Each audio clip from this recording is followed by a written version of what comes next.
জীবনে কি কখনো তোমার এমন হয়েছে যে বারবার চেষ্টা করার পরেও তুমি হেরে গেছো? তবে হ্যাঁ, যদি এরকম হয় তাহলে আজকের গল্পটা শুধু তোমার জন্য।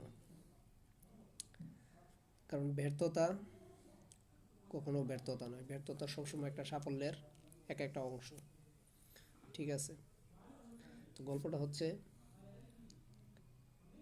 টমাস আলভা এডিসন নামে একজন বিখ্যাত বিজ্ঞানী ছিল। হয়তো অনেকে চিনেন, যে বৈদ্যুতিক বাল্ব আবিষ্কার করছে। তো সে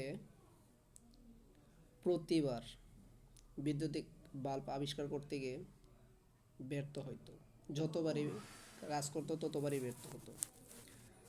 তো এতবার ব্যর্থ হওয়ার পরে তার সঙ্গী যারা, মানে তার সাথে যারা কাজ করে বা তাকে যারা হেল্প করে, তার সহযোগী,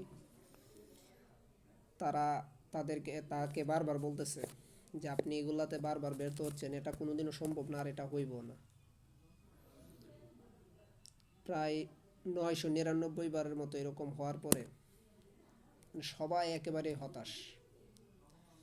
তারপর 1000 বারের যখন 1000 বারের সময় তিনি বাল্বটা আবিষ্কার করছেন, তখন তার সহযোগীরা বলছিল তারে যে আমরা, আপনি কাজ করেন, আমরা আপনার এটাগুলো দেখি এবং আপনাকে শুধু সহযোগিতা করি, আমরা এতবার হতাশ হয়ে গেছি ব্যর্থতার কারণে, আপনি কি একটু হতাশ হন নাই? তখন উনি উত্তরে বলছিল, শোনো, আমি কখনো ব্যর্থ হই নাই, আমি যতবারই ব্যর্থ হয়েছি ততবারই নতুন কিছু শিখছি। যখন আমি পরিপূর্ণ হয়েছি তখন আমি 999 বার ব্যর্থ হই না, আমি 999টা পদক্ষেপ শিখছি। ঠিক আছে, প্রতিটা পদক্ষেপ যেগুলো আমাকে সঠিক রাস্তায় আইনা দিছে। যদি আমি 999 বার হওয়ার পর যদি আমি আটকে যেতাম, অথবা 100, 150, 200, 250 এরকম সময় যদি বন্ধ করে দিতাম, তাহলে আজকে এই পর্যায়ে আমি আসতাম না। আজকে ওইগুলা শেখার পর থেকেই আমার আগ্রহ আরও বাড়ছে, যার কারণে আমি আজকে সাকসেস। তো বিষয়টা হইতেছে এরকম,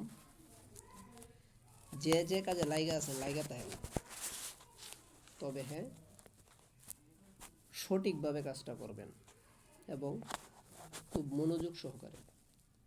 যতবারই ব্যর্থ হোক আর যতই ব্যর্থতা হন না কেন, যত ঝামেলা বা যত সমস্যার সম্মুখীন হন না কেন, একদিন না একদিন সেটা সফলতা আসবেই। ঠিক আছে, মাথায় রাখবেন, ব্যর্থতা এটা কোনো শব্দ না, এটা জেতার একটা অংশ।